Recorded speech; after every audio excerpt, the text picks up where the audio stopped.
Hay más de 1.500 denuncias en todo el estado de personas que dicen que les han robado sus bebés o que sospechan que ellos mismos fueron robados. En Euskadi la Fiscalía está estudiando más de 200 nuevos casos y raro es el día en el que no aparecen noticias sobre este escabroso asunto. ¿Se robaron bebés en hospitales públicos o privados? ¿Existió una trama que se benefició económicamente de este robo? ¿Estaríamos hablando de adopciones irregulares que nada tienen que ver con bebés robados? Esta noche trataremos el escabroso tema de los presuntos niños robados.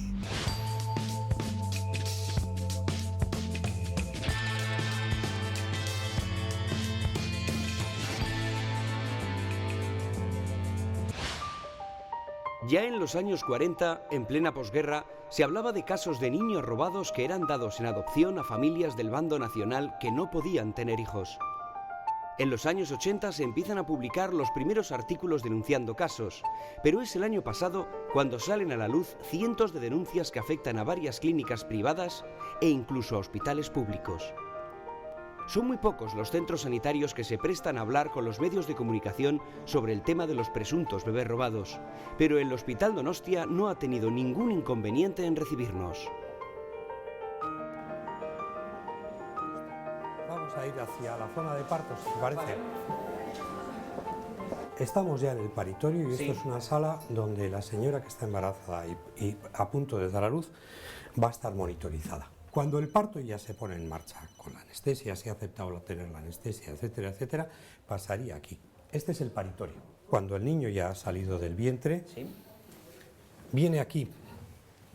Y esto es una cuna de reanimación de los recién nacidos. Aquí es donde se observa al niño, donde si hace falta veis que está todo totalmente preparado para poder hacer una reanimación por parte de un pediatra que también está siempre en el hospital. Una vez que el niño ya está bien, una vez que el niño está sano, ha sido observado por todos los médicos, ¿qué se hace con él? Conviene que le acompañe la madre. Cuando nace un niño se hace un protocolo del parto, digamos. El ginecólogo, la matrona que ha hecho el parto, rellena todo lo condicionante con relativo a las fases esas que hemos visto y lo que ocurre en el parto. Y luego, si es caso, el pediatra, si ha tenido que intervenir, también hace un informe de qué es lo que ha ocurrido. Lo normal en los años 70, cuando el parto tenía lugar aquí, cuando la señora que venía a dar a luz, y le recibía una matrona, que llevaba adelante el parto, que podía decidir llamar a un ginecólogo, de los 8 que había en esta época en este hospital, que no estaba aquí. Y si las cosas podían torcerse, podían llamar a un pediatra que tampoco estaba aquí. No tiene nada que ver con lo que hay. En los años 70 no había todos esos sistemas que hemos visto de monitorización.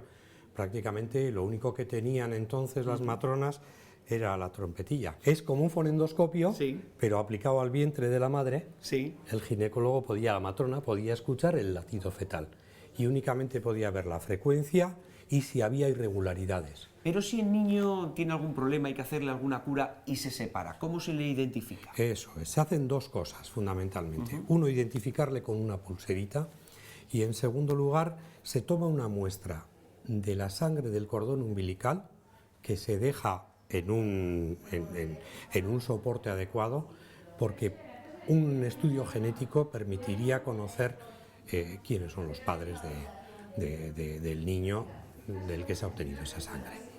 ¿Cuáles son las posibilidades de que un niño se extravíe ahora mismo con todos esos sistemas? Yo no lo sé, yo afortunadamente no he vivido nunca una situación de estas. Sé que han ocurrido y esto normalmente se trata en cualquier sistema sanitario dentro de los sistemas de seguridad que hay. Seguro que habría alguna posibilidad, pero es muy remota. Hay que tener en cuenta una cosa, los informes médicos que hemos visto de los años 70 son a veces muy escuetos, demasiado escuetos, no permiten identificar ni siquiera a veces quién es el profesional que actúa en aquel momento, pero hay que tener en cuenta que en aquella época eso no estaba reglamentado. La primera administración que reglamentó el uso de la historia clínica fue precisamente el Departamento de Sanidad del Gobierno vasco, pero estamos hablando ya del año 1986, creo recordar. No tienen nada que ver los registros que podemos encontrar antes del año 75 con los registros de después del 75. La madre de Eva dio a luz en 1977 a una niña que hubiera sido su cuarto hijo, pero según los médicos, nació muerta. A mi padre le dijeron que era un tema muy desagradable, que había muchísima sangre, que se ahorrara el trauma, que mejor no lo viera y que de hecho no sacaran el tema, que no se hablara nunca más. Entonces mi ama y mi padre vinieron a casa sin bebé y fue un tema zanjado que no se ha hablado para nada en mi casa hasta ahora, claro. Mi hermana mayor dijo, venga, vamos a pedir papeles y así pues ya sales de dudas, o sea, vamos a saber dónde está enterrada y listo. La cosa es que en lugar de tranquilizarnos, pues cada papel que hemos ido encontrando lo que ha hecho ha sido todo lo contrario. O sea, esto, vamos, que si no está muerta, desde luego ha habido errores clínicos por todas partes. Pues voy a esos bebés robados, a ver si tienen alguna pista, me pueden echar una mano en algo y a ver si llegamos hasta el final. Apa, ¿qué tal? Hola, buenos días. Hola, soy Eva. Y yo, Charo, de esos bebés robados. Encantada. Venga, siéntate. Pues traigo aquí unos papelillos porque he estado investigando un poco por mi cuenta con mi hermana, pero bueno, como sé que vosotras lleváis el tema, pues para que me cuentes, para que me des tu opinión. Un poco, vale. Sí. Cuéntame por encima primero un poco. ¿Cuál es tu caso? ¿Qué es lo que te ha llevado a contactar con nosotros? Pues en el 77 mi ama da a luz, que sería su cuarto hijo, una nena, en Cruces. Y bueno, a ella le dijeron que había nacido muerta y ya está, pues el tema se paralizó ahí. La cosa es que, claro, he estado escuchando un montón de programas que tienen que ver con vosotros y, joder, cuanta más documentación hemos ido recabando, más nos hemos mosqueado con el tema. En Cruces, en el 77, ¿quién se hizo cargo del entierro? El hospital. El hospital. Sí. Primer punto sospechoso. Primero, no aparece en el cementerio. Segundo, el baile de fechas. Estas anomalías que detectas las tienes que añadir, incorporar en la denuncia. Igual es una tontería, pero viendo algún documental en ETV, vi que aparecía una cruz en concreto que cuando cogí los papeles de cruces... El historial médico, ¿no? Sí. ¿Qué refieres? Me aparece esta cruz. Cuando en el historial aparece que es un feto o un bebé muerto, es que aparezca una cruz sin más. Pero no esta. Y bueno, ya si nos venimos a esta otra, ya es demasiado. Es una cruz potenciada. Estamos en ello, pero tampoco no sabemos exactamente ni a qué se refiere, ni por qué, ni en qué casos. Antes, sí o sí, les bautizaban a los críos o les daban las aguas de socorro. Puedes dirigirte al arzobispado y solicitar en el registro a ver si consta si en esa fecha se administraron las aguas de socorro. Normalmente aparecen con el nombre de la madre. Me imagino la respuesta, pero tú solicítalo. Vale. La respuesta suele ser que no consta. Con toda esta documentación que tienes, yo creo que puedes poner la denuncia, vamos, ya. No sé, si pongo denuncia puede que luego me denuncien a mí por difamación o algo así. Te van a denunciar si tú no vas a dar datos ni nombres. En la denuncia simplemente muestras las irregularidades que a ti, o sea, que tú has detectado. Si quieres, tengo aquí un kit, te lo puedo facilitar por si quieres hacerte las pruebas de ADN. Te viene muy bien explicado cómo tendrías que hacerlo, pues sacarlos del plástico, 30 veces frotarte por dentro de la boca, en lo que es el papo, con el mismo bastón otras 30 veces por el otro y repetir la misma operación con el otro gris. Ellos te van a mandar el resultado, sin más, pero con ese mismo resultado ellos se quedan en su banco de ADN. Y cada vez que entra una nueva muestra, lo que hacen es ir comparando con todas las que tienen. Si coincide, pues ahí ya tendrías, pues en este caso, a tu hermana. Esperemos.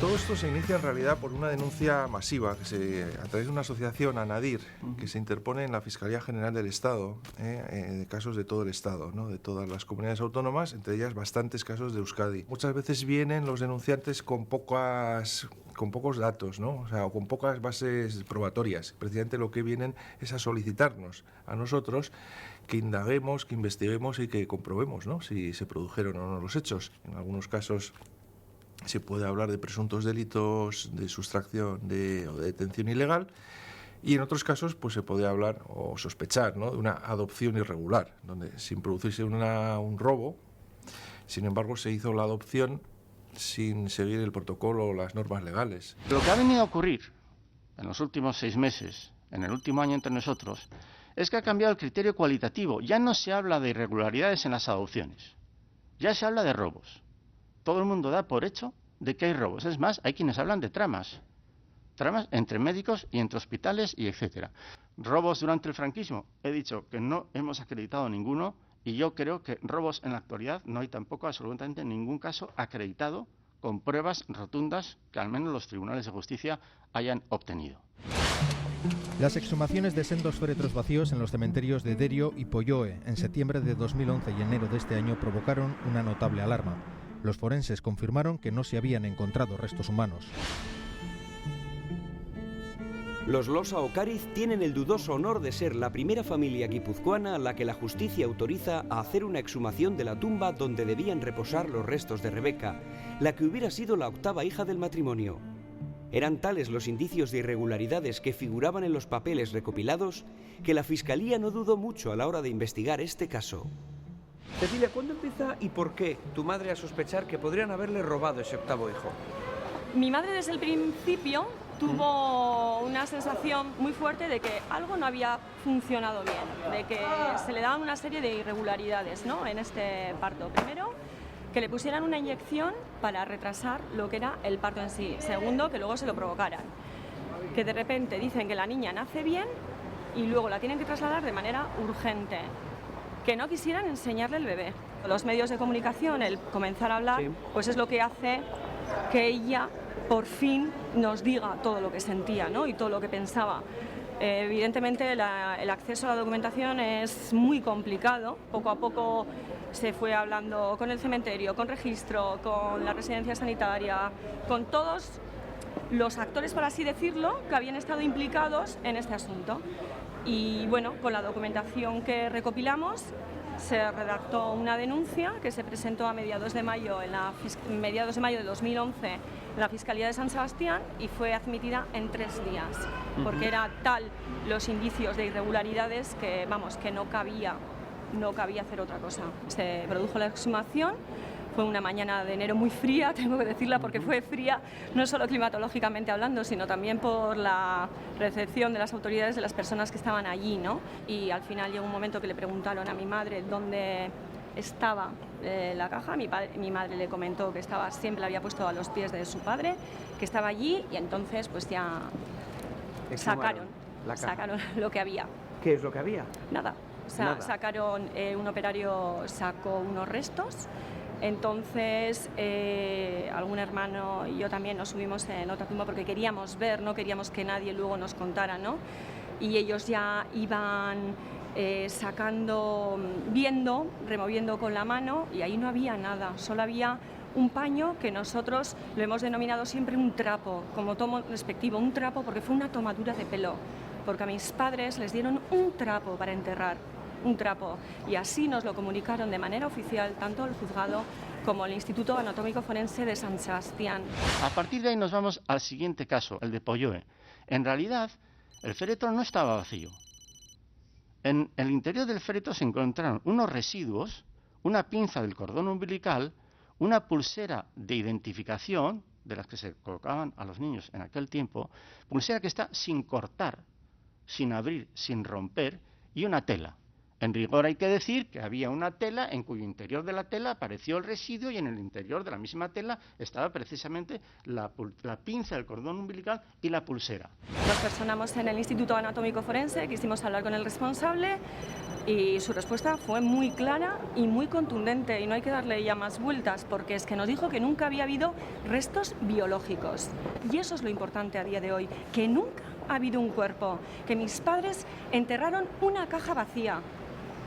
Hay algunos forenses que aseguran que debido a nuestro clima y a la humedad, el cuerpo de un niño más cartilaginoso podría desaparecer después de tantos años. Mira, permíteme, yo no voy a entrar en discrepancias entre un médico forense y otro. Yo no soy profesional en esa materia, pero yo no quiero que nadie se despiste, que lo importante Lo importante, insisto una y otra vez, es que nunca hubo restos biológicos. Y eso no lo ha dicho la familia. Eso lo ha dicho precisamente el Instituto Anatómico Forense del País Vasco. Las exhumaciones realizadas hasta la fecha han arrojado la siguiente información.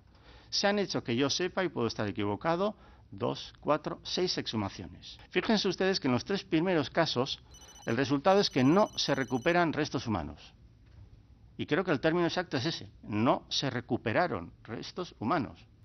Porque no es lo mismo que no se hayan encontrado restos humanos que decir que el féretro estaba vacío. Es que no es lo mismo. Muchas familias que tienen dudas y no quieren esperar los trámites judiciales acuden a empresas que hacen exhumaciones privadas para asegurarse lo antes posible que el bebé que enterraron era el suyo o simplemente que en la sepultura hay restos. El nicho es fácil, se rompe la lápida exterior, se saca la cajita, si hay cajita, se saca, se abre y veamos lo que hay dentro. Lo que es más complicado es cuando estamos en sepultura de tierra. ¿Por qué? Porque son cuerpos que están enterrados hace ya 30 o 40 años y en tierra las cajas generalmente ya están todas descompuestas y hundidas. Con lo cual, si enterramos un bebé a medio metro o a 1 metro y por encima de la tierra se habrá hundido y la habrá, digamos, recubierto. Entonces, la excavación no es una excavación clásica de desenterrar una persona adulta, es una excavación bien de tipo arqueológica. Pincel, racleta y venga poco a poco y acotando y a cada paso que hay algo, fotografiarlo, recogerlo por separado. En fin, que si bien una exhumación de una sepultura de un adulto para un traslado puede durar media hora, aquí podemos dar 2, 3, 4, incluso 5 horas. Ahí viene la dificultad a veces de no ver nada, porque de un palazo te llevas todo el cuerpo, rompes, y además los huesos tienen el mismo color prácticamente que la tierra, con lo cual si uno no está atento ni los ve. El profesor Armando González, doctor en biología de la Universidad Autónoma, es el mayor experto de España en restos esqueléticos infantiles. Los restos biológicos de un perinatal, de un individuo próximo al nacimiento, son menos resistentes al paso del tiempo que los de los adultos. El tejido óseo no es exactamente igual, no está cristalizado de la misma manera. Es más susceptible a los efectos del paso del tiempo. Y añade el doctor González que cuando el bebé es prematuro y con patologías, esa desintegración es aún más factible. Es la tipología de bastantes de los casos denunciados. Lo que está claro es que en un nicho, cuando se saca una caja, si está la caja entera, dentro, si ha habido un bebé, está dentro. Es imposible que se volatilicen los huesos, que se volatilice el cuerpo. Yo soy de los que piensan que no es imposible que se produzca una degradación del cadáver, en este caso perinatal, de forma completa, más aún si se trata de un prematuro. Eso no es imposible y aún menos en el País Vasco, donde los cambios climatológicos, sobre todo los cambios térmicos y de humedad, pueden hacer que se degrade tanto como para que lo que quede ahí sea un residuo prácticamente imperceptible. También puede ocurrir en condiciones muy extremas de agua, de lluvia, de que el cuerpo esté en posición cercana a la superficie, que se haya enterrado de forma no correcta, de que haya un suelo muy ácido, como los huesos, al final de cuentos son carmatocálcico, se hayan podido disolver poco a poco y desaparecer. Puede ocurrir, pero son casos extremadamente raros, en condiciones climáticas de suelo muy extremas. Yo creo que en Euskadi no es el caso.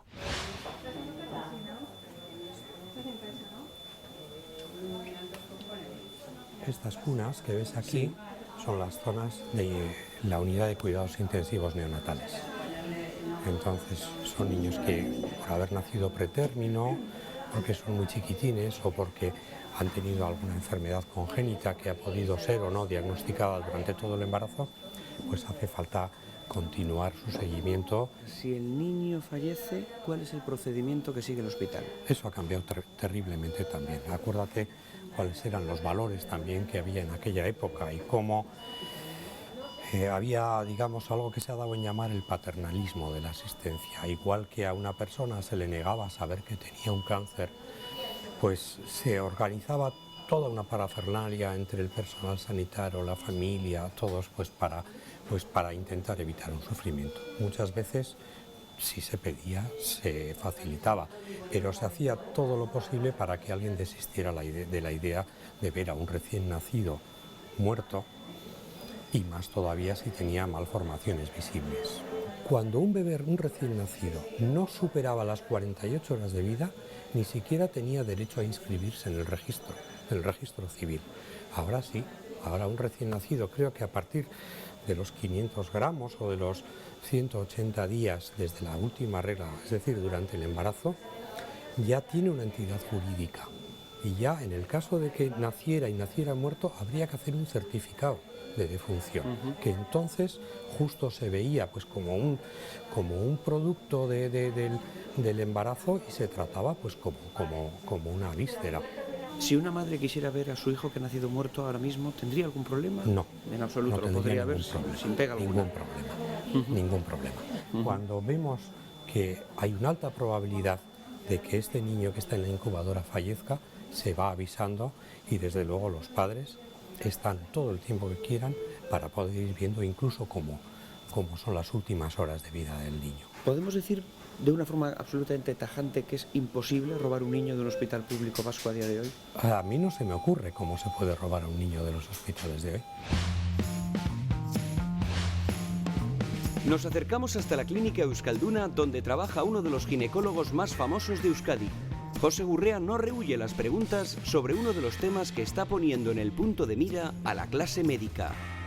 ¿Es fácil robar un niño de un hospital público o privado? Yo creo que es imposible. Y yo creo que esto que están hablando de los niños robados es un bluff que está trayendo muchos problemas y que donde hay mucha gente interesada, incluso económicamente.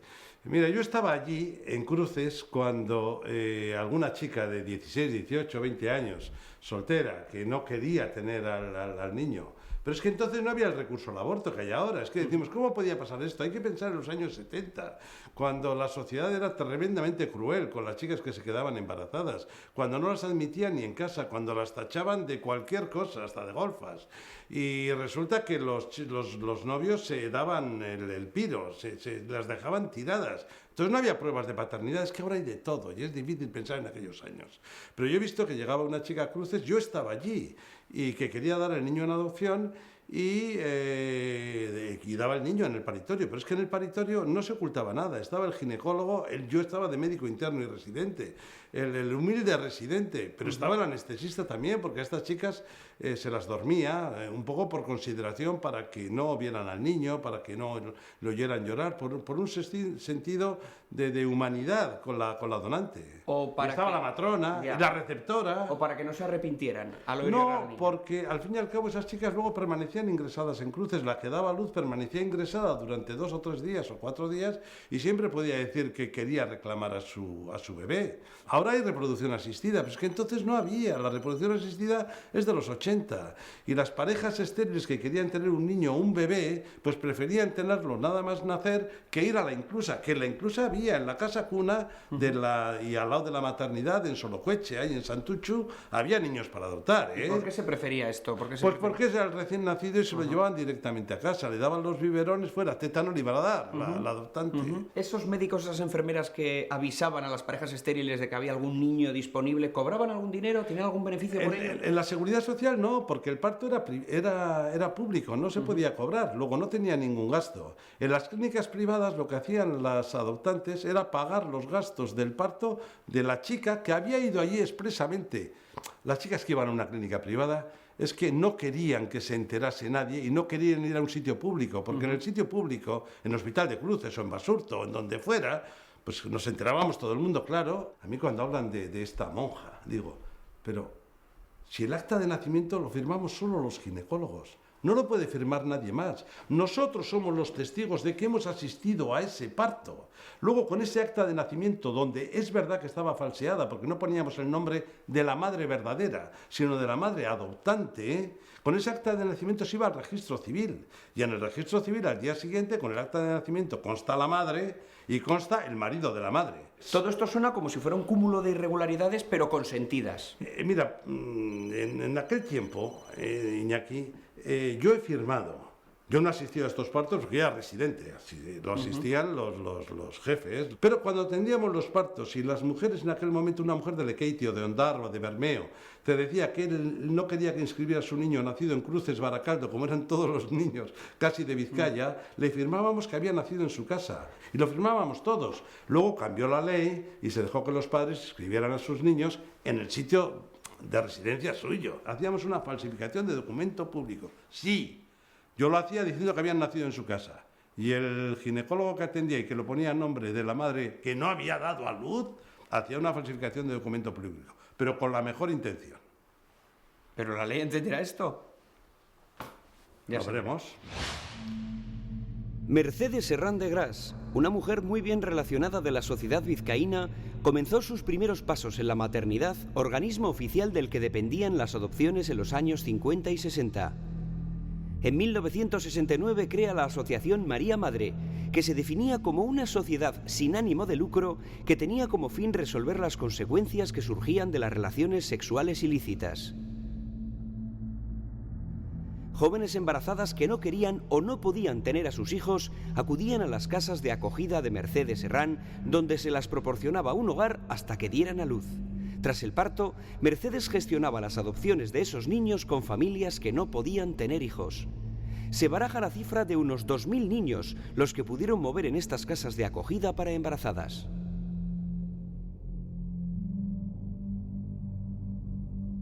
En este edificio, Mercedes Serrán de Gras, una mujer muy bien relacionada de la sociedad vizcaína, tenía uno de sus 8 pisos nido. Lugares en los que mujeres jóvenes, embarazadas y muchas de ellas sin recursos, podían vivir hasta dar a luz. Es el caso de nuestra próxima invitada, Dolores Chumillas. Ella pasó por este piso en 1978. Me enamoré de ese hombre, me dejó embarazada y cuando me dejó embarazada me dijo que no me quería y que me casara con otro hombre. Lo de las cosas de los bebés, yo ni sabía cómo venían al mundo los bebés, con 30 años que tenía. Dolores llegó desde Murcia a Bilbao embarazada y con una situación personal muy complicada. Huyendo de una relación se encontró en la capital vizcaína sola, desamparada y con el cielo como techo. Un día me fui a una iglesia que estaba muy cerca, que se llamaba la iglesia de San Nicolás, y me senté en un banco y me puse a llorar. Y entonces pasó un cura. Dice, pues yo conozco a una señora que tiene pisos de acogida, una tal Mercedes Gras. Dice que tiene pisos de acogida en chicas que están en circunstancias como usted, que no tienen a nadie. Pues yo vi los cielos abiertos. Digo, pues bueno, por lo menos tengo un techo y comida, pensaba yo, ignorante de mí. Y a mí esa señora, la primera vez que la vi, me impresionó mucho de verla. Ella tenía allí fotos con Franco, tenía fotos con gente muy poderosa. Habíamos como unas 15 o 20 embarazadas. Como yo no tenía para comer, me hacía que hiciera la limpieza del piso de acogida de todas las que habíamos allí. Llegué a reunir 12.000 pesetas para el parto, que era lo que me pedían. Y yo, una vez que empecé con Dolores, que fue un 13 de febrero de 1978, a las 6 de la mañana, me duché y como San Francisco Javier, en la calle Gordoni, número 12, estaba tan cerca, me fui andando, que estaba nevando. Y estuve desde las 6 de la mañana hasta las 7 de la tarde que nació la cría. A mí me durmieron. Luego otro día llegó Mercedes Gras, dice, Lola, has tenido una niña. Digo, pues yo quiero mi hija, quiero mi hija.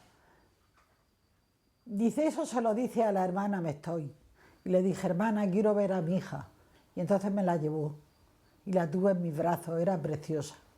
Tenía 4 kilos, rubia, muy bonita, era preciosa. Yo a los 3 días de estar en el hospital, esta mujer me echó a la calle y me dijo que tenía que irme al pueblo a pedir ayuda a mi familia. Me dijo mi madre, ¿has parido, no? Digo, no, sí, tú has parido, pues yo no quiero prostituta aquí en mi casa. Le pedí ayuda a mi hermana esta que vive aquí abajo, a una tía que tengo en una residencia, pues llego y me voy a la clínica directamente.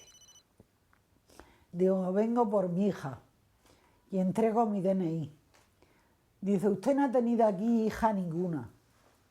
Digo, ¿cómo que no he tenido hija ninguna? Si la tuve la semana pasada. Digo, que salga la hermana Mestoy. Dice, la hermana Mestoy no la puede usted atender. Y usted aquí no ha tenido hija ninguna. Entonces me fui al piso de acogida a hablar con esta señora. Y cuando llegué a hablar con Mercedes Gras, el portero me dijo, usted no puede subir aquí a nada, se puede ir usted a su pueblo cuando quiera. Y me habían quitado la cría.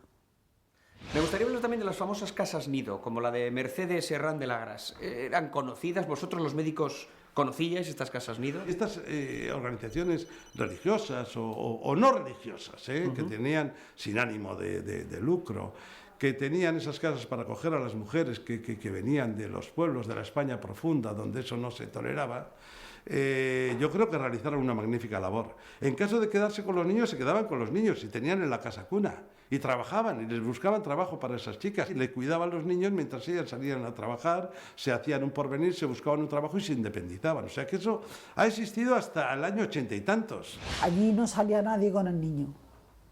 Yo las veía salir sin niños. No sé, esto era un comercio que esta señora tenía. Era un comercio de mujeres desamparadas, como en el caso mío éramos todas, y se aprovechaba de nosotras. Vendía a los críos y ella se hizo millonaria.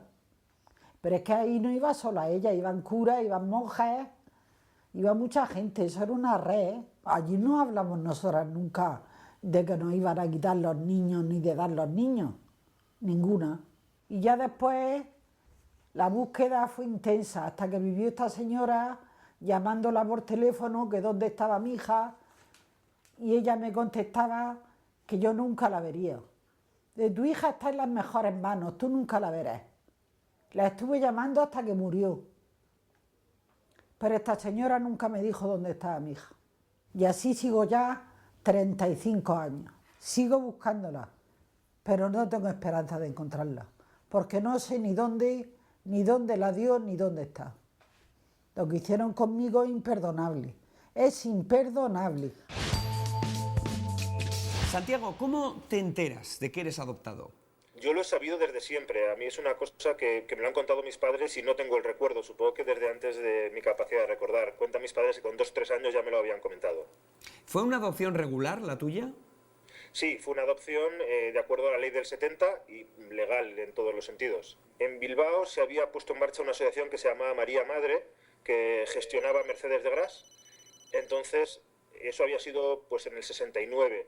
Yo nazco en el 71 y en medio el ginecólogo que trataba a mi madre, que vieron el problema de esterilidad que tenían, le pone en contacto con Mercedes de Gras como una alternativa a tener hijos de forma biológica.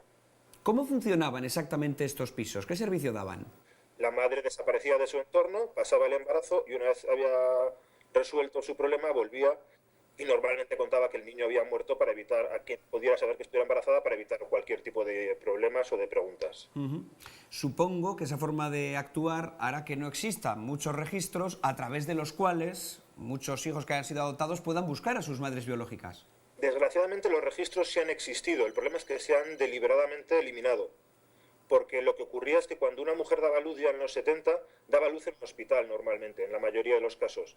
Y un hospital, cuando entra un paciente que puede morir, porque un parto puede haber un accidente y puedes morir en él, lo que ocurre es que registra los datos de la persona que entra y registra un parto, porque registra los datos médicos. Por lo tanto, en el libro de partos aparecen las madres. El problema es que los libros de partos han desaparecido. ¿Por qué y quiénes pueden haber hecho desaparecer esos libros? Pertenecemos a un conjunto que yo denomino los hijos del pecado. Había una demanda por parte de muchas de las madres que dejaban los niños en adopción y no querían que aquello quedara un rastro, y había un interés normal en los padres que adoptaban en que tampoco, o sea, no tienen mayor interés en conservar ninguna información de los padres biológicos. En realidad los únicos interesados somos los propios niños adoptados los que tenemos interés en esto. ¿Encuentras a tu madre biológica? Yo tengo la suerte de encontrar la aguja en el pajar. Y aunque habían borrado todos los rastros, pues se da la circunstancia que tengo una hermana que nace un año después que yo, que hace como 10 años se entera que tiene por ahí un hermano biológico, que empieza a buscarlo antes que yo, y que cuando yo me pongo a buscar nos encontramos en distintos foros de internet en los que afectados de Mercedes de Gras y María Madre nos encontrábamos. Hicimos unas pruebas de ADN y nos dio un resultado de una probabilidad de ser hermanos de padre y madre de forma conjunta de un 99,99974 o algo así. O sea, Santiago, ¿cómo es conocer que uno tiene una hermana y encontrarse con ella? encontrar gente con quien tienes una reacción biológica cuando tú eres adoptado y no la has conocido es algo increíble. La primera vez la tienes cuando tienes un hijo. Para los adoptados tener un hijo es algo muy distinto o tiene un factor distinto y especial que no tiene para el resto de personas. Y es que es la primera vez que se encuentran con alguien con quien comparten una parte genética y bueno, pues todo lo que eso conlleva. Después descubrí a mi hermana, en el mismo día conocí a mi padre. Es un gran shock encontrar que hay todo un mundo que ha estado viviendo paralelo a ti, pero totalmente separados y escondidos el uno del otro. ¿Tu padre trató de dar contigo? No, mi padre fue parte de los decisores de darme en adopción y bueno, pues en un momento determinado sí ha hecho cierto, porque fue quien le contó a mi hermana que yo existía, por lo tanto, en cierto modo abre la puerta a esa búsqueda, pero él entendió que hace 40 años tomó una decisión y ahora mismo intentar darla para atrás no tiene ningún sentido. O sea que en su caso no hay un sentimiento de culpa o algo parecido. Pues eso tendrías que preguntárselo a él. Mira. Supongo que es muy difícil dar un hijo en adopción y no tener algún sentimiento de culpa, ¿no? ¿Mantenéis un contacto después de ese primer encuentro? Sí, mantenemos contacto y bueno, yo he ido conociendo al resto de la familia y bueno, pues ha sido una forma de encontrar cosas de mí mismo o de construir mi propia identidad. Últimamente, Santiago, se han multiplicado las denuncias por bebés robados. Yo no sé a ti qué te parece esta casuística última. Me parece terrible que existan bebés robados, o sea, me parece una auténtica barbaridad. Y me parece aún más terrible que el oscurantismo que ha habido en torno a la adopción haga que ningún adoptado tenga la capacidad de saber si es robado o no, salvo que se enfrente en su momento vital en el que esté con reencontrarse con su familia biológica y preguntarles qué pasó. No está preparado nadie para esto. No está preparado el adoptado porque nadie le ha enseñado, pero menos aún está preparada su familia adoptiva para entender esta búsqueda y descubrir que ha robado, y menos aún está preparada esa familia a quien le robaron un niño para comprender y para, de alguna manera, empatizar con la realidad del adoptado, porque están buscando que vuelva en cierto sentido muchas veces, y eso no puede ser, porque nosotros tenemos nuestra vida. Hoy en día prácticamente todos los adoptados de los años 70 y 80 tienen esa sospecha, menos los que hemos encontrado. Por lo visto hay historiales que se han perdido, otros se queman, porque cada 15 años deben hacer limpia los hospitales. ¿Esto todo es irregular también? ¿El hecho de no poder acceder fácilmente a los historiales clínicos? Pues no siempre es irregular. O sea, a veces efectivamente los archivos, los historiales, etcétera, pues no se conservan. Y lo que sí está claro es que en la medida que se conserven archivos, esos sí que se tienen que facilitar a los afectados. Eso está claro, ¿eh? Lo que no se puede hacer es ocultar información. Parece como que antes no se empleaba demasiado rigor a la hora de rellenar los informes médicos. Pues sí, a veces ocurrían esas cosas, ¿no? Que muchas veces en los registros o en las historias clínicas pues no se seguía correctamente, no se hacían constar las cosas correctamente. A veces se omitían voluntariamente datos, precisamente en esos supuestos de adopción, por esa idea equivocada hoy en día, pero que entonces se veía de otra manera. ¿Se le dedicaba menos tiempo a rellenar un informe en aquel entonces que ahora? Sí. Seguro, porque no había reclamaciones apenas médicas. Hoy en día estamos rellenando papeles y papeles y papeles por temor a las reclamaciones médicas. Si los ginecólogos de mi edad, de más de 60 años, que hay en toda España, tuvieran la tranquilidad de que nadie les buscaría las vueltas, dirían esto que yo estoy diciendo, porque yo estaba allí. O sea que hay temor entre la clase médica... Sí, a que le digan que colaboró en el robo de niños, en tal, no sé qué. Es que se está creando un lío que yo creo que es absolutamente erróneo. ¿Y crees que llegará al punto de que se pidan responsabilidades legales incluso a los médicos que allí estaban presentes en aquellos partos? Con todo este lío que está viendo, a la justicia solo ha llegado una monja. ¿Qué carajo iba a firmar esa monja que no atendió el parto? Dice, el parto lo atendió el director de la clínica. No, el ginecólogo que atendió. Escoltada por la policía, que a empujones le ha abierto paso hasta el coche, ha salido Sor María de los juzgados de Madrid. ¿Por qué no nos dejáis que la veamos? La monja de 80 años estaba llamada a declarar, tras la denuncia de esta mujer, María Luisa Torres, que asegura que le robó a su hija Pilar tras dar a luz en 1982. Hoy en día sobreviven niños que pesan 600, 500, 600 gramos y entonces los de 1,5 kg apenas sobrevivían, porque la neonatología de los pediatras ha mejorado enormemente. ¿Alguna de esas jóvenes madres se le pudo llegar a decir que su hijo había muerto? Pero puede ser que muchos hubieran muerto. Ten en cuenta que los niños muertos no se inscriben en el registro civil. Hasta que no pasan 24 horas, un recién nacido no se le considera persona. Y eso es el Código Civil español que ha durado hasta hace 3 o 4 meses. Un niño, si nace muerto, es un mortinato, no entra dentro del registro civil, no consta. Como hijo del matrimonio no consta, pero los padres lo pueden ver, por supuesto, y deciden. Y muchos niños que han abierto las tumbas y dicen que no están, es que no se enterraban. Es que simplemente se incineraban como material que de mortinatos de muy poquito tiempo. Hoy en día se entierra de todo. Antes de ayer me han dicho que en la funeraria de Bilbao han enterrado a un tío una pierna que le han amputado. Pero hombre, ¿a dónde vamos a llegar? En los hospitales y las clínicas incineraban o enterraban el cadáver del niño sin el consentimiento de los padres. ¿Esto era legal? No. Hombre, evidentemente a un bebé hay que o incinerarlo o enterrarlo. Si se hacía sin su consentimiento, pues hombre, quizás se hacía pues de buena fe, entre comillas, pero desde luego no era legal. La apertura del Panteón de la familia Ocariz ha tenido lugar esta mañana aquí en el cementerio de Polloe.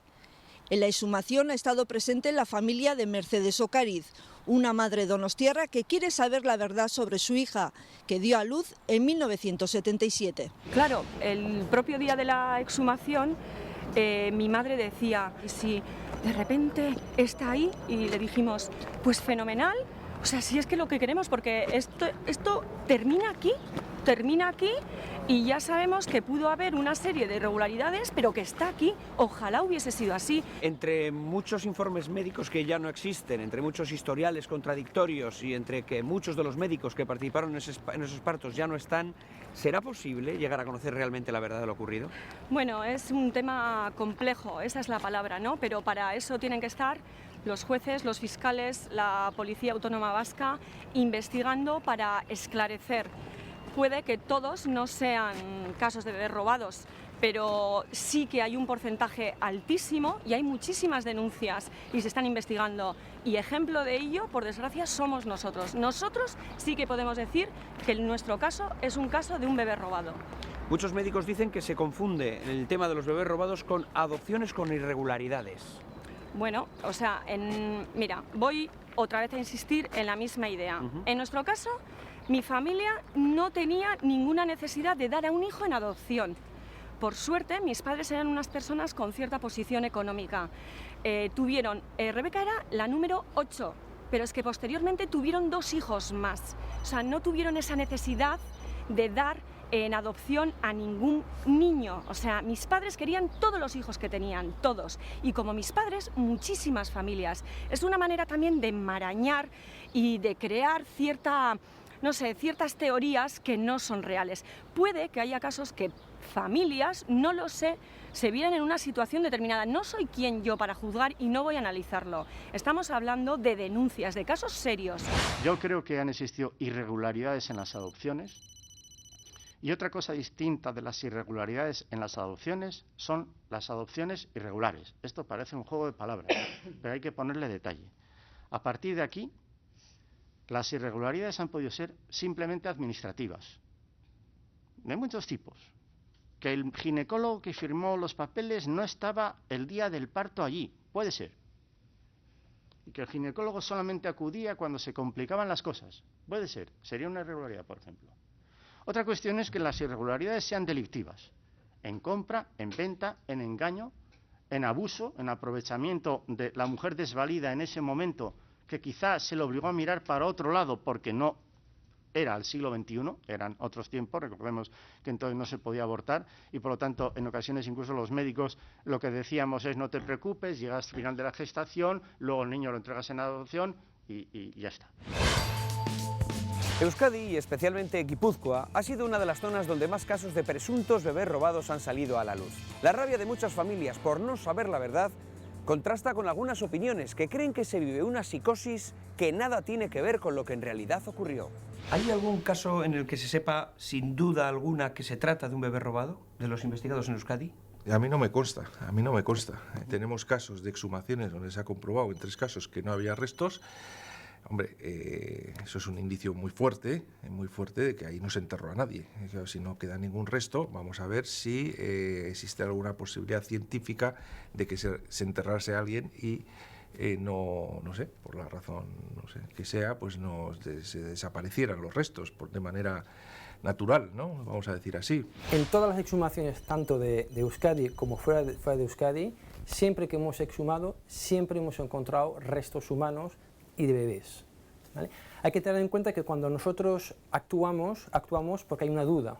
En las familias en las cuales se les dice el resultado y el resultado que el bebé es lo que es, pues ya finalmente pueden cerrar una página de su vida, pueden hacer un funeral completo, emocional sobre todo, y se vuelve a reinhumar al bebé y se va a hacer una pequeña ceremonia y se cierra ya la herida que tenían ya desde hace mucho tiempo y esta duda que tenían. En las familias en las cuales no corresponde el bebé al que tenía que estar, pues ahí es una decepción porque se confirma que realmente su hijo puede estar vivo y está en paradero desconocido, y al mismo tiempo pues emprenden una lucha aún más feroz, porque ahí sí que se sienten completamente engañados de que realmente ha habido un robo, que le han quitado su hijo y que además le han engañado dándole un bebé que no le corresponde. Hasta ahora no hemos llegado a encontrar ningún caso en Euskadi en el cual había un bebé que no correspondía a sus padres. ¿Podemos hablar de una trama de bebés robados? El concepto de trama no es un concepto que esté en el Código Penal. En el Código Penal se habla de organización, de grupo criminal, ¿no? Hombre, trama, si lo entendemos desde una perspectiva, vamos a decir, sociológica, periodística, pues quizás se podría hablar de una trama. Pero desde un punto de vista penal todavía no existen datos, ¿no? Es más, es que todavía ninguna de las denuncias que se han interpuesto, al menos en Euskadi, todavía tenemos elementos suficientes para hacer una imputación, una acusación contra alguna persona. Tenemos conocimiento de que ha habido 2 imputados, si no me equivoco son un ginecólogo y una matrona. Sí, han declarado como imputados. Sí. O sea, claro, una cosa es el declarar como imputados, donde efectivamente ya se imputa a alguien, hay una primera declaración donde ya se le imputa, pero de ahí la fase posterior sería ya una acusación formal para entrar en fase de juicio, y eso es lo que no hemos pasado a esa fase de juicio, ¿no? Nosotros hemos tenido denuncias por robos de bebés y hemos tenido denuncias por falsificación de documentos. Yo he podido ver muchas y he podido ver datos en los que para mí la historia es coherente. No lo sé, los jueces dirán. Yo, hoy por hoy, con la información con la que cuento y con la que he podido observar, me cuesta muchísimo comprender que hubiera una organización para robar bebés y hacer un mercado de donaciones. ¿Por qué entonces se ha hecho tan grande esta denuncia de los bebés robados? Hombre, en mi opinión, hablamos de algo muy serio, Una persona que toda su vida ha pensado que tuvo un niño o una niña que falleció y ahora alguien le dice que con alta probabilidad eso era que alguien le quería robar el niño para entregarlo a otra familia. Si me ocurriera a mí eso, no dormiría esa noche seguro. Y a eso se ha juntado que, como hemos hablado también antes, la documentación en aquella época que no estaba legislada y a la que no se le otorgaba el valor que le otorgamos hoy en día, hace que algunos cabos queden sueltos. Yo entiendo que haya preocupación. Cuando hemos encontrado información posterior que creemos que era importante también, hemos ido a la Fiscalía para ponerla a su disposición y está abierta a la Policía Judicial. Y tenemos mucho interés en que se aclare todo esto porque creemos que las cosas se han hecho siempre mucho mejor de lo que se puede deducir a raíz de todas estas informaciones. Lourdes, ¿en qué condiciones se produjo tu adopción? Bueno, pues a mi madre biológica le dijeron que yo había muerto y a mis padres adoptivos les dijeron que mi madre biológica había muerto. Entonces, engañaron a las dos partes, por lo tanto. Engañaron a las dos familias. Es que nadie tiene por qué jugar a ser Dios. Se han jugado con mi vida, con mi futuro, con todo. Lourdes sabía desde los 8 años que era hija adoptada. Ha sido una niña muy querida, cuidada y con una relación excelente con sus padres adoptivos. Nunca imaginó el suplicio que iba a tener que pasar, años después, al descubrir la realidad de su vida y tener que enfrentarse al reencuentro con una madre biológica que pensaba que su hija había nacido muerta. Me caso muy joven, entonces tengo que ir a pedir una partida de bautismo. Entonces, en la partida de bautismo, como aquí se puede comprobar, pone que tengo un nombre que no me corresponde y unos apellidos de mis padres biológicos que no corresponden. De hecho, es que no sé quién son. En Diputación de Vizcaya nos dicen muy amablemente que salgamos por donde hemos entrado porque el pasado no hay que remover, porque da la casualidad de que en la partida de bautismo aparecen dos apellidos que, según la chica de Diputación, son influyentes en Bilbao y que no hay que rebuscar que no hay que mover la mierda. Esa es la información que te dan en la Diputación de Vizcaya. Pero ¿qué pasa? Que a raíz de luego la investigación, los apellidos que aparecen en esta partida del registro civil no tienen nada que ver con los datos de mi madre biológica. Veo que se me cierran las puertas de los notarios de Bilbao, de Diputación de Bilbao, pues me decido a contratar a un abogado. Voy a un abogado especialista en adopciones, le comento mi caso que quiero investigar, ella manda un escrito a Diputación y a la vuelta de 6 años consigo los datos de Diputación de Vizcaya, con los datos de mi madre biológica. ¿Has preguntado a tus padres alguna vez más detalles de tu adopción? Sí, ¿Cómo se produjo? Tuve una temporada que a mi madre, a la pobre, la volvía loca. Y ella siempre me ha contado que, bueno, que les llamaron un día de la maternidad de Bilbao y les enseñaron 3 niños, 2 niñas y un niño. Y me cogieron a mí, no sé si era porque era la más guapa o por qué, pero me eligieron a mí. Una adopción tan irregular, por lo menos Sí. a los ojos actuales, ¿cambió un poco la relación con tus padres adoptivos? No. Yo tuve la desgracia de que mi padre adoptivo se murió cuando yo era muy pequeñita y me adoraba, o sea, para él era lo más. Y luego con mi madre, muy bien. Si mi madre adoptiva se entera, bueno, ahora no porque está muerta, pero si se llega a enterar de que le mintieron, o sea, yo creo que solamente del susto se hubiera muerto. ¿Cómo fue saber que tu madre biológica estaba viva? El primer contacto fue sin mediadores ni nada. Fue no frío, pero fue difícil, fue muy difícil. A esa señora le han hecho creer durante 40 años de que su hija había muerto y también ella lo ha tenido que pasar muy mal. No encuentras a un bebé, lógicamente. Encuentras a una persona ya hecha derecha con su familia, con su vida. Entonces el encuentro fue frío. Yo sé que ella me quiere muchísimo. Yo lo sé que ella me quiere. Pero quizás mi cariño hacia ella todavía no lo he desarrollado como una verdadera hija. Tu madre es una mujer que probablemente ya tenía su familia y de repente se encontró con otra, se encontró con una nieta, se encontró con que tenía una hija viva. ¿Cómo lleva ella todo esto? Con pena, porque no se puede... Porque ha perdido nuestra vida. Claro, se ha perdido nuestra vida, se ha perdido sus nietos, se ha perdido su bisnieta. Han engañado a una familia biológica, han engañado a una familia adoptiva, pero que no se nos olvide que ella, en este caso, es la que ha sido movida. Alguien tiene que pagar por todo esto. Yo me quedo asustado de jóvenes de 28, 30, 35 años que están acusando a sus padres adoptivos, que les han dado todo menos parirlos, claro, eso es evidente. Les han dado la carrera, los estudios, las cosas y tal, de ser ladrones de niños. Yo no lo entiendo, tamaña ingratitud. Luego creo que en algunas mujeres que están diciendo que le robaron al niño, están buscando una justificación moral a algo que les cuesta mucho asumir, pero que lo hicieron, porque las circunstancias eran lamentables para ellas. Una chica de 16 años que vino aquí, a mi clínica, a interrumpir el embarazo, pero como era menor de edad necesitaba la firma de su madre. Ella consideró que su madre y sus padres jamás le hubieran permitido interrumpir el embarazo y siguió el embarazo. Y la vi cuando estaba ya prácticamente a punto de dar a luz con 9 meses. Y vino con su mamá, que era paciente mía. No quiso quedarse con el niño bajo ningún concepto.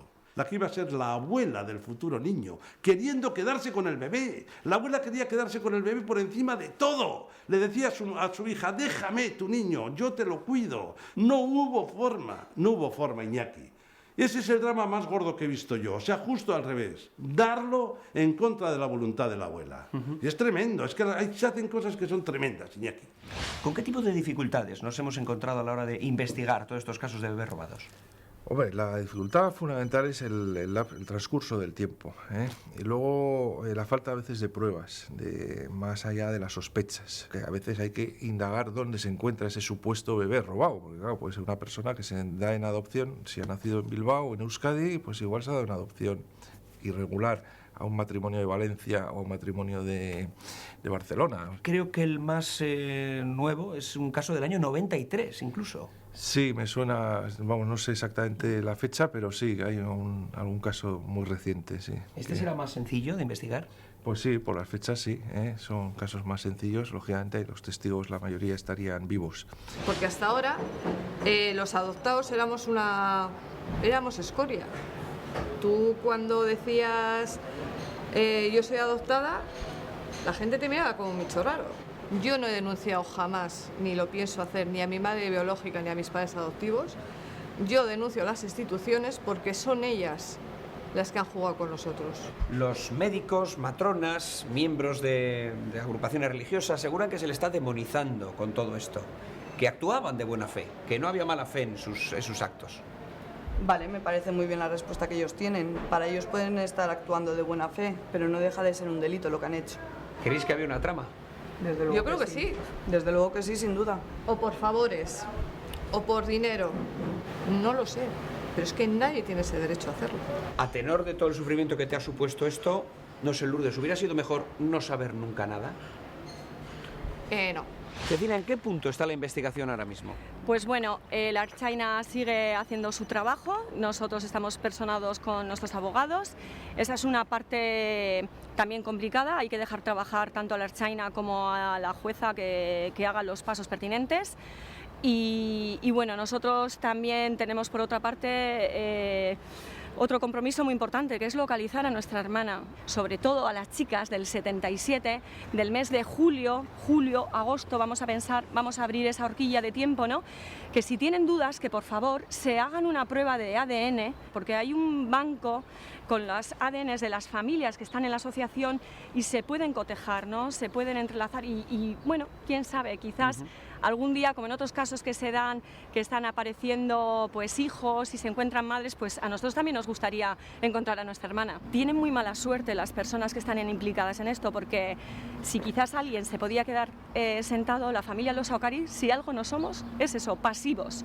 Somos unas personas con mucho empuje y no vamos a parar hasta encontrarla. Yo creo que las víctimas, los afectados que tengan, el mensaje que les transmito es que desde la justicia vamos a hacer todo lo posible para llegar hasta el final, para que se comprueben los hechos, pero que por otro lado que sean también, que comprendan, ¿no?, que son hechos de difícil prueba y que probablemente pues a veces pues no podamos obtener toda la verdad, ¿no? No termino de ver de que existan robos. Y digo claramente, y aún menos en la sanidad pública que conozco formalmente organizada, donde se hace no solo muy difícil, sino prácticamente imposible, empezar a robar niños en el sentido de quitarlos de madres que sí querían tener el niño, que sería robarle el niño a una madre. Me parece eso prácticamente imposible. En todo caso, si yo estuviera equivocado, porque efectivamente se llega a otro punto de la investigación, asumiré esto y para mí representará, incluso, lo digo con tristeza, la mayor decepción que me provoca la medicina a la que pertenezco. El tráfico de seres humanos mediante el robo de personas indefensas me parece el crimen más grave del que yo haya tenido noticia en la sociedad en la que vivo. Los presuntos casos de niños robados son cada vez más numerosos. Las dudas se han apoderado de tal forma de las familias afectadas que solo esperan impacientemente alguna prueba que arroje luz sobre los casos. Y mientras, el tiempo pasa, pero esta espera habrá merecido la pena si al final del túnel se encuentra la verdad.